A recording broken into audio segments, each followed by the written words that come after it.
Hello everyone, welcome back to our channel and the topic today is subject verb agreement advanced level. As I promised I'll bring you this topic advanced level और देखिए मैं आपके सामने लेकर आ गया हूँ। देखिए this topic that I was talking about yesterday advanced level मैंने नोटिस किया है कि ये जितनी भी कॉम्पिटिटिव एग्जाम्स की बुक आती हैं उनसे ये गायब है, ठीक है। लेकिन अगर रिसर्च पेपर्स की बात की जाए जो कि ग्रामर में होता है, ग्रामर के टॉपिक्स में होता है, जो विदेशों में जैसे अमेरिका में या इंग्लैंड में होता है, या उसमें क्या होता है, वहाँ पे वो लोग इन डेप्थ में जाके रिसर्च करते हैं किस प्रकार से और चीज़ें भी सीखी जाए। तो उन किताबों में से एक में मैंने देखा था कि कुछ ऐसे पॉइंट्स भी थे जो कि इन ये किताब कवर नहीं करती हैं, तो वो दो पॉइंट्स मैं आपके सामने लेकर आया, ठीक है। Let's see. और आज से मैंने एक चीज़ और शुरू की है, I will give you a quote of the day. मैं रोज़ आपको एक कोट दूंगा जिसमें कुछ सीखने को मिले, ताकि आपका मोटिवेशन लेवल कभी भी कम ना हो, हमेशा वो टॉप लेवल पे रहे। देखिए क्या लिखा हुआ है इसमें, if you do not have a burning desire you will not achieve what you want. मतलब अगर आपकी जो चाहत है वो ज्वलनशील नहीं होगी तो फिर आप वो नहीं अचीव करेंगे, वो नहीं पाएंगे जो आप चाहते हैं, ठीक है। बहुत गहरी बात देखो ये कही गई है कि अगर आप कुछ चाहते हैं तो वो आपको चुभते रहना चाहिए, ठीक है। वो चुभेगा जब आपको, तो फिर आपको उसकी कीमत पता चलती रहेगी और उस कीमत की वजह से फिर आप जो करना चाहते हैं वो कर गुजरेंगे, ठीक है। तो बस इसलिए आपके जो भी गोल्स हैं लाइफ में, जो भी आप पाना चाहते हैं, उनको अपनी बर्निंग डिजायर बना लीजिए, ठीक है। चलिए आगे बढ़ते हैं, आई एम श्योर आप काफी मोटिवेटेड हो गए होंगे इससे। Let's begin. और देख सकते हैं जिस प्रकार से ये लोग एक्साइटेड है, इतनी एक्साइटमेंट आप में अगर होगी किसी काम को करने के लिए, तो क्या वो काम सक्सेसफुल नहीं होगा? बिल्कुल होगा। हाँ, ये हो सकता है कि थोड़ा सा देर लगे, लेकिन सक्सेसफुल तो बिल्कुल होगा ही होगा।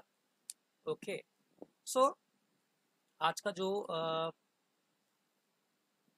आज का जो सेशन है उसमें हम कुछ एडवांस लेवल की बातें करेंगे। इसमें से पहला है कि हम कुछ एडिशनल फैक्ट सीखने वाले हैं सब्जेक्ट के बारे में, और आगे आप वर्ब, सब्जेक्ट के बारे में और आगे आप वर्ब के बारे में भी देखेंगे, ठीक है। तो पहला पॉइंट क्या है इसमें, the subject is never in a prepositional phrase. जो सब्जेक्ट है वो कभी प्रेपोजिशनल फ्रेज में नहीं होता है, ठीक है।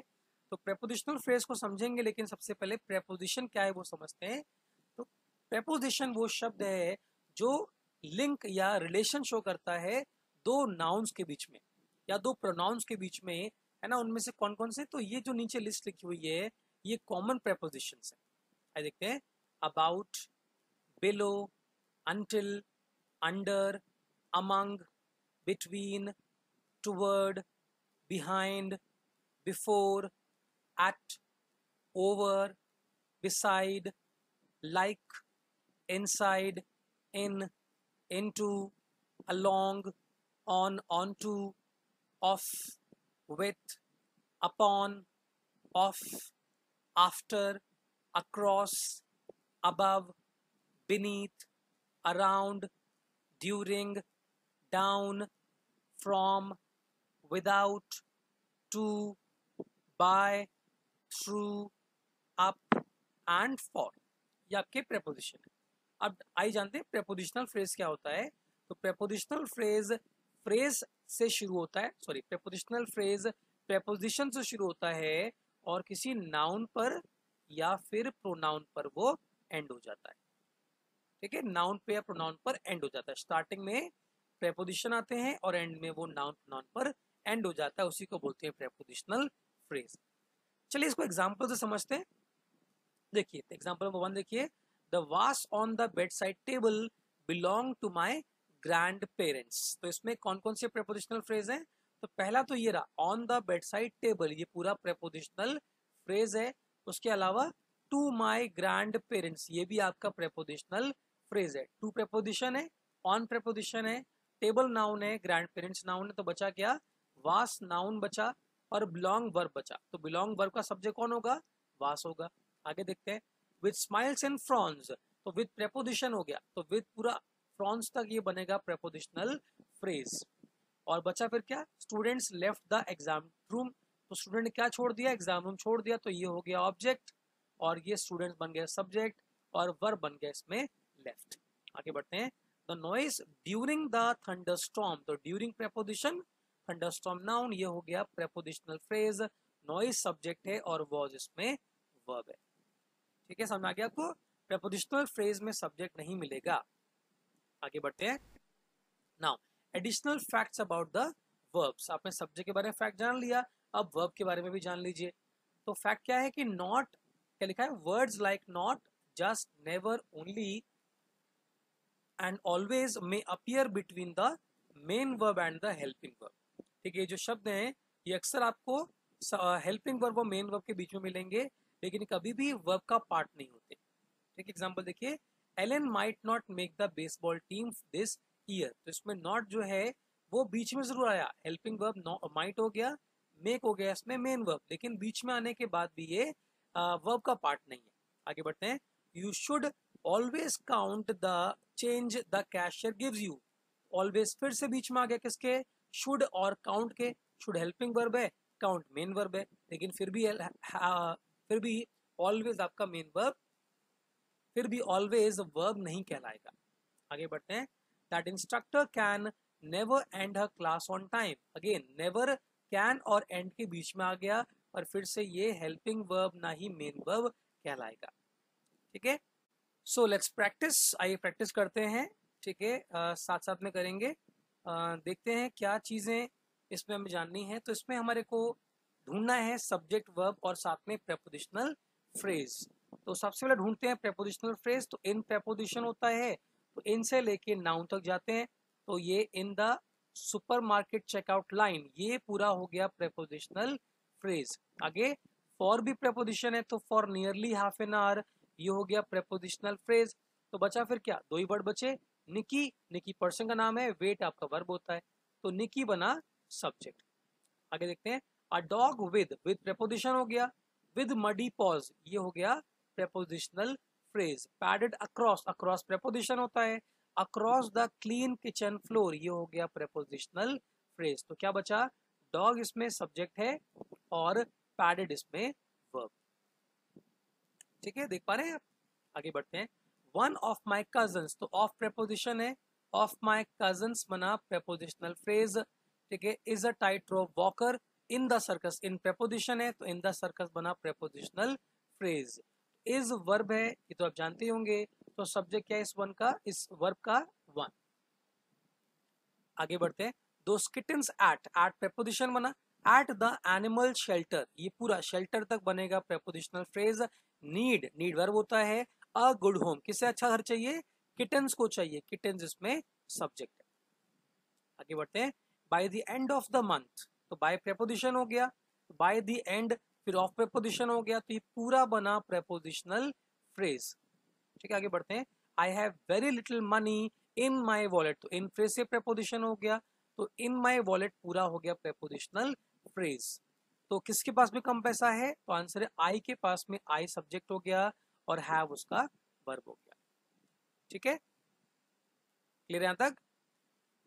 ओके, आगे बढ़ते हैं। Let's understand this practice 2। ये भी देखते हैं, यहाँ पर भी सेम चीज करनी है, सब्जेक्ट वर्ब आपको देखना है, साथ में प्रेपोजिशनल फ्रेज भी देखने हैं। तो देखते हैं पहले। एट प्रेपोजिशन है, ड्यूरिंग प्रेपोजिशन है, उसके बाद इन प्रेपोजिशन है, अराउंड प्रेपोजिशन है, इन प्रेपोजिशन है, उसके बाद में इन प्रेपोजिशन इधर भी है, ऑन प्रेपोजिशन है, फॉर प्रेपोजिशन है। ठीक है, तो यहाँ से मिल गया हमको एट द प्लांट, ये प्लांट नाउन हो गया, ये बना प्रेपोजिशनल फ्रेज। ड्यूरिंग ऑगस्ट ये बना prepositional phrase. In a family ये बना prepositional phrase. Around midnight comma लग गया तो यही बन गया प्रेपोजिशनल फ्रेज। फिर in the near by street ये पूरा हो गया प्रेपोजिशनल फ्रेज। आगे बढ़े। इन द वॉशिंग मशीन ये बना prepositional phrase. On hot days ये बना प्रेपोजिशनल फ्रेज, और फॉर द डॉग ये बना प्रेपोजिशनल फ्रेज। ठीक है, तो देखो प्रेपोजिशनल फ्रेज जो है, अगर अब मैं इनको रिमूव भी कर दूं, ठीक है, अगर मैं इनको हटा भी दूं, मैं इनको एक बार हाईलाइट कर देता हूं। ठीक है, अगर मैं इनको हटा भी देता हूं, तब भी सेंटेंस का जो कोर मीनिंग है वो नहीं बदलने वाला है। बस ये है कि इनके यूज से हम इंफॉर्मेशन ज्यादा बेहतर तरीके से समझ पाते हैं, बस इतना ही। ठीक है, अब जरा पढ़ के देख लीजिए। Everyone is working overtime, दिख रहा है, everyone is working overtime, क्या ये मीनिंगफुल नहीं है? बिल्कुल है। The middle child may experience neglect, क्या ये मीनिंगफुल नहीं है? बिल्कुल है। A police siren began to wail, क्या ये मीनिंगफुल नहीं है? That shirt should not have been put, ठीक है, क्या ये मीनिंगफुल नहीं है? ठीक है। You must always remember to provide extra water, क्या ये मीनिंगफुल नहीं है? मीनिंगफुल है, लेकिन कंप्लीट मीनिंग नहीं मिल रही, आप ये कह सकते हैं। ठीक है, मतलब निकल के तो आ रहा है कि, लेकिन इसमें जो पूरी इंफॉर्मेशन जो है वो इन वर्ड से निकल कर आती है। ठीक है, अब आगे बढ़ते हैं। तो एवरीवन सब्जेक्ट हो गया, इज इसमें वर्ब है। फिर चाइल्ड सब्जेक्ट हो गया, मे एक्सपीरियंस, ये मे हेल्पिंग वर्ब, एक्सपीरियंस में मेन वर्ब है। पुलिस सायरन में सायरन सब्जेक्ट है और बिगैन इसमें वर्ब है। ठीक है। टू प्लस वर्ब, ये हमने बताया था स्टार्टिंग के कुछ सेशंस में, 1 या 2 में जाके देख लीजिएगा, आपको मिल जाएगा कि टू प्लस वर्ब वर्ब का कॉम्प्लीमेंट होता है पर वर्ब नहीं होता। आगे बढ़ते हैं। फिर फोर्थ में शर्ट आपका सब्जेक्ट है, शुड हैव बीन ये आपके वर्ब है, 1 2 एंड 3। नॉट तो एडवर्ब होता है, नॉट बीच में लगा है, पर ये हेल्पिंग वर्ब नहीं है, ना ही मेन वर्ब है। आगे बढ़ते हैं। यू सब्जेक्ट है, मस्ट रिमेंबर ये दोनों वर्ब है। ठीक है, तो I am sure practice 1 and practice 2 दोनों से आपने सब्जेक्ट और वर्ब को पहचाना सीख लिया होगा। साथ में प्रेपोजिशनल फ्रेज से बचना प्लस उसकी मदद से सब्जेक्ट तक पहुंचना भी आपको आ गया होगा। ठीक है, आगे बढ़े। अब आपकी बारी है, अब आपको मैं टाइमर दूंगा, है ना, उसके साथ में आपको अपने आंसर तक पहुंचना होगा और आई एम श्योर आप पहुंचेंगे, बिल्कुल पहुंचेंगे। आप काफ़ी हार्ड वर्क करते हैं और मैं बड़ा खुश होता हूँ इसको देखकर कि भाई कितना जल्दी आप अपने लक्ष्य तक पहुंचने वाले हैं, ये मुझे दिख रहा है अभी से। चलिए स्टार्ट करते हैं। ओके, तो आपके पास 15 सेकंड का टाइमर है, आपको 5 सेंटेंस दिए गए हैं, आपको इसमें एक ही काम करना है, बस सब्जेक्ट और वर्ब को पहचानना है। ठीक है, तो चलिए बढ़ते हैं। Time starts now.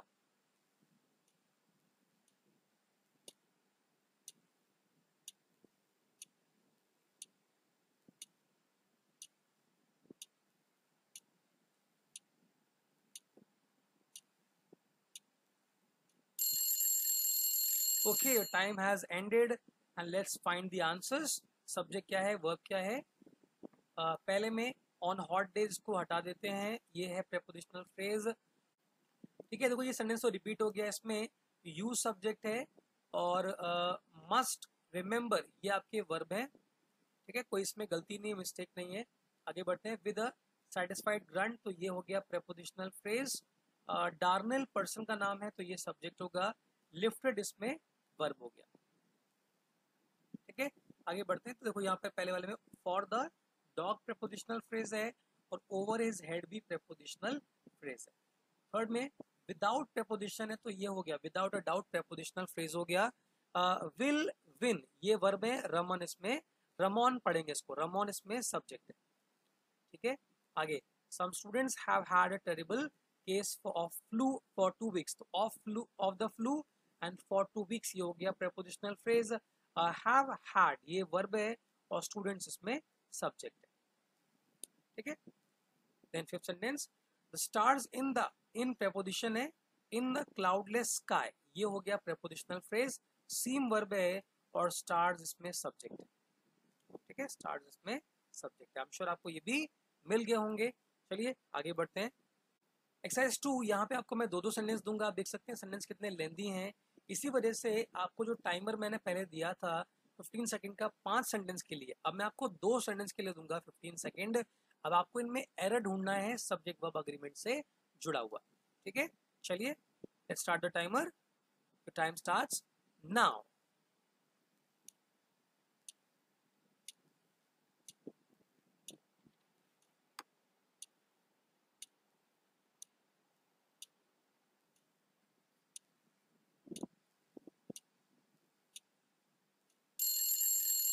Okay, let's start.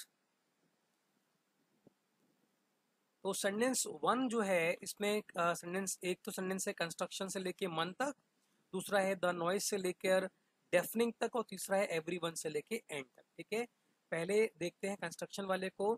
तो इसमें पहले सेंटेंस में जो वर्ब है वो है हैव प्लुरल है और सब्जेक्ट है कंस्ट्रक्शन जो कि सिंगुलर सब्जेक्ट है, इसलिए हैव की जगह आपको हैज का यूज करना चाहिए। ठीक है।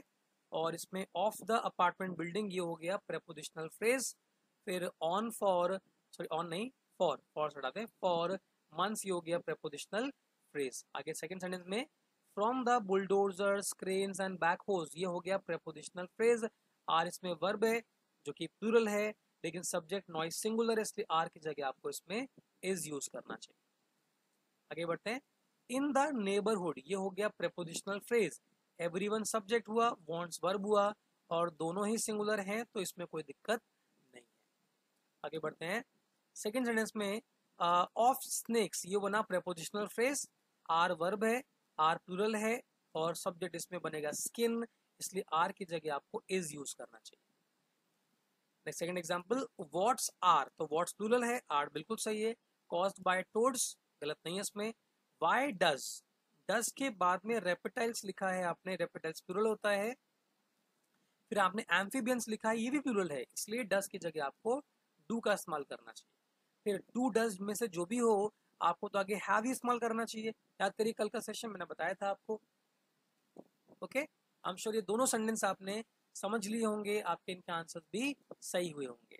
आगे बढ़ते हैं। नाउ नेक्स्ट टू सेंटेंसेस, फिर से आपको मैं 15 सेकंड का टाइमर दे रहा हूं और आपका समय शुरू होता है अब।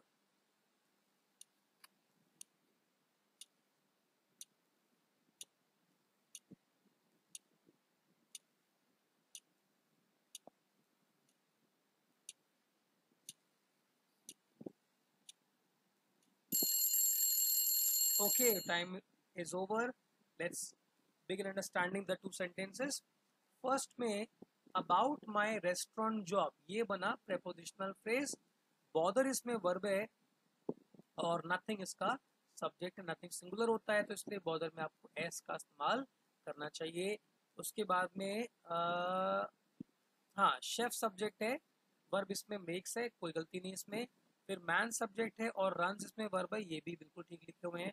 आगे बढ़ते हैं। The chef simply doesn't realise that people with a disability also has, people subject है, हैज इसमें वर्ब है जो गलत हो गया। पीपल के साथ में वर्ब होता है प्लूरल, तो इसलिए हैव का इस्तेमाल होना चाहिए। आगे बढ़ते हैं। Fourth sentence, the new employ apostrophe S, apostrophe S का रूल समझ लेते हैं। नाउन आपने लिखा, उसमें लगाया अपॉस्ट्रोफी एस, उसके बाद आपने एक और नाउन लिखा, तो जो सेकंड नाउन आप लिख रहे हैं इसको हम सब्जेक्ट मानते हैं हमेशा। ठीक है, इसमें जो क्विक विट लिखा हुआ है ये सब्जेक्ट है, विलिंगनेस लिखा हुआ है ये सब्जेक्ट है, इसलिए वर्ब जो आगे यूज कर रहे हैं प्लीज इज वो रॉन्ग हो गया, इसमें से एज हटा दीजिए। ठीक है, क्विक विट और विलिंगनेस प्लीज करते हैं। आगे बढ़ते हैं। शी इज ये ठीक है, कोई दिक्कत नहीं है। Everyone in the office, in the office prepositional phrase बना। एंजॉय वर्ब है, ठीक है, और एवरीवन सिंगुलर है तो इसलिए एंजॉय में एस लगाना चाहिए, है ना। बाकी ठीक है, कोई गलती नहीं है। Okay, let's move on to the next two sentences 5 and 6। Again timer आपको लगा देता हूं मैं, and your time starts now.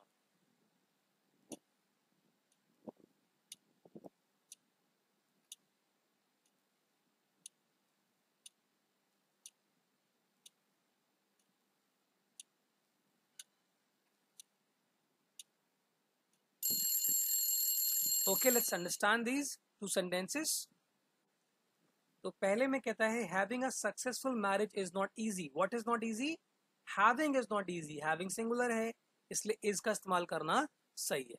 आगे बढ़ते हैं। There has been many times, तो देयर के बाद में हैज आता है, कोई दिक्कत नहीं है, हैव भी आता है, लेकिन ये हैज और हैव आता है आगे के नाउन की वजह से, तो टाइम्स की वजह से आपको यूज करना है। टाइम्स प्लूरल है इसलिए हैज की जगह आपको हैव का इस्तेमाल करना चाहिए। ठीक है, आगे बढ़ते हैं। How I have thought about leaving, however my commitment to my marriage, तो to my marriage हो गया prepositional phrase, and my love for से family तक ये बना prepositional phrase। stops verb है, stop singular है, और आपने commitment के संग my लगाया, different है। my love में my लगाया तो दोनों subject जो है plural हैं, इसलिए stop में से s को हटाना होगा। आगे बढ़ते हैं। I am, ठीक है, always glad that I stayed, बाकी ठीक है। Next sentence, the students and the teacher, तो फिर से ये दो डिफरेंट लोग हो गए, कैसे? द दोनों जगह लिखा हुआ है, इसलिए आगे जो वर्ब है वो होना चाहिए प्लूरल, हटाइए इसको लगाइए are. The students and the teacher are having a disagreement about the upcoming test, the teacher, singular है ना, सेज, बिल्कुल ठीक है, द टीचर सेज, इट के बाद इज आता है, सही है, schedule for Friday but every one of the students, तो ऑफ से लेकर स्टूडेंट्स तक ये बना प्रेपोजिशनल फ्रेज। बिलीव इसमें वर्ब है, लेकिन एवरीवन के साथ कैसा वर्ब होना चाहिए, सिंगुलर, तो इसलिए इसमें एस लगाना होगा। ओके, आगे बढ़ते हैं अगले दो sentences 7 and 8। Now time starts now।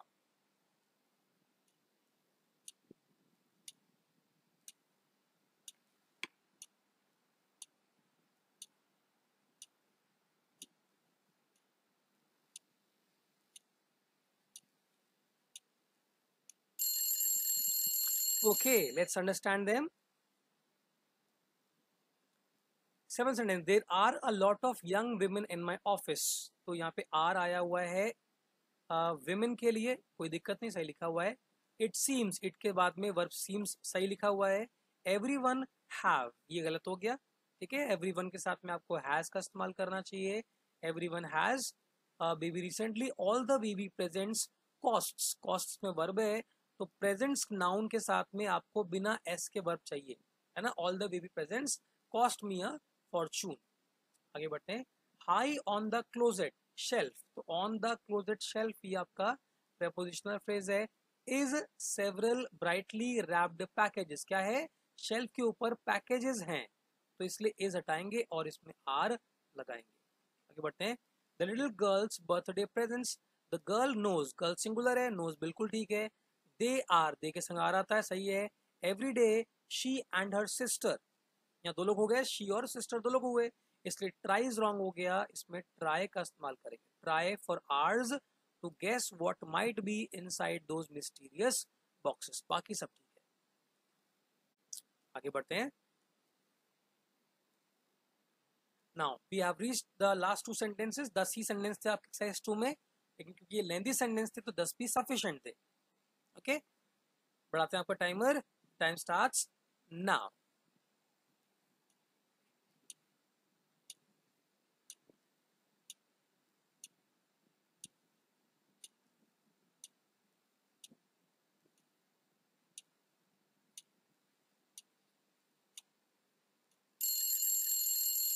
Okay, let's understand them। Sentence 1, Kara invited her two sisters to the party, तो to the party ये हो गया prepositional phrase। उसके बाद में but neither of them हो गया prepositional phrase। आर किसके लिए है, आर है neither के लिए। neither कैसा होता है, सिंगुलर, तो हटाएंगे इस को लगाएंगे, हटाएंगे आर को लगाएंगे इसको। आगे बढ़ते हैं, each sister is busy, each के साथ भी वर्ब सिंगुलर आता है, ये ठीक लिखा हुआ है। आगे, one with a work deadline and the other with the school reunion, तो इसमें कोई वर्ब भी नहीं है। आगे बढ़ते हैं, वाई कारा कंप्लेंट, और कॉमा से कॉमा ये फ्रैगमेंट बना, दैट मीन्स आपको वाई के बाद सीधे डज को पढ़ना है। Why does the only important events in their lives this month have to happen at the same time, तो डज के साथ में जो सब्जेक्ट है वो क्या है, तो आंसर है इवेंट्स, सब्जेक्ट है, इवेंट्स प्लूरल है, इसलिए डज की जगह आपको डू का इस्तेमाल करना होगा, ठीक है। और इसके साथ हम पहुंच गए लास्ट सेंटेंस पर, द कंप्यूटर्स इन प्रेपोजिशन है, इन द ऑफिस ये पूरा हो गया प्रेपोजिशनल फ्रेज। गिव्स वर्ब है और सब्जेक्ट है कंप्यूटर्स, कंप्यूटर्स प्लूरल है इसलिए गिव्स में से एस रिमूव करना होगा। The computers give me heart burn, everybody, फिर देखिए कॉमा से कॉमा तक आया, इट सीम्स हटा दीजिए, पूरा प्रेपोजिशनल फ्रेज है। एवरीबॉडी हैव रॉन्ग हो गया, एवरीबॉडी हैज होना चाहिए, everybody has success with them except me। आगे, I would rather work with a pen and paper than deal with a computer, बाकी कोई दिक्कत नहीं, बाकी सब सही है। आगे बढ़ते हैं, so with this we have ended today's session, और ये वीक का लास्ट सेशन था। अगले वीक मैंने आपको शेड्यूल सेंड कर दिया है, कल मैंने उससे डिस्कस किया था आपको कि मंडे ट्यूसडे आपका ग्रामर का सेशन रहेगा, फिर वेंसडे थर्सडे वोकैब रहेगा, और फ्राइडे सैटरडे आपका रीडिंग का सेशन आपका रहेगा, ठीक है। तो हाँ, एक बात आपको मैं और बता दूं, अगर आपको लगता है कि आपकी इंग्लिश बहुत ज़्यादा ग्रास रूट लेवल पर है, बहुत ज़्यादा परेशानी आपको आती है, तो आपको सबसे पहले ट्रांसलेशन से स्टार्ट करना चाहिए। ट्रांसलेशन में आपकी वोकैबलरी, ग्रामर, कॉम्पोजिशन, सारी चीज़ें कवर हो जाती हैं, प्लस साथ में थॉट प्रोसेस, सेंटेंस स्ट्रक्चर भी कवर हो जाता है। ठीक है, ये सारी चीज़ें मैं आपको इंग्लिश ज्ञान वाले चैनल में लेके आ रहा हूँ, और उसका लिंक मैं इसी वीडियो के डिस्क्रिप्शन बॉक्स में दे दूंगा, जैसे मैंने कल भी आपको दिया था। तो अगर आपको वो लगता है तो संडे को मैं वो सेशन आपके सामने लेकर आऊँगा, आप उसको देखिए, एंजॉय भी करिए, साथ साथ में उससे सीखिए भी। मैं स्टोरीज लेकर आता हूँ, हिंदी की स्टोरीज को इंग्लिश में फिर मैं ट्रांसलेट करता हूँ। ठीक है, आने वाले समय में मैं आपको लेटर राइटिंग, है ना, ऐसे राइटिंग, वो सब भी वहाँ पे बताने वाला हूँ। इसलिए कनेक्टेड रहेंगे तो आप सीखेंगे, है ना। और आपको लगता है कि कंटेंट हम जो बनाते हैं वो लाइकेबल है तो प्लीज़ लाइक करिए, है ना। अगर आपको लगता है कि आपको आगे बेनिफिट चाहिए तो सब्सक्राइब करिए, और अगर अच्छा लगे तो उसको आगे चलकर शेयर भी करिए। ठीक है, with this I sign off. Take very good care of yourselves. Bye bye.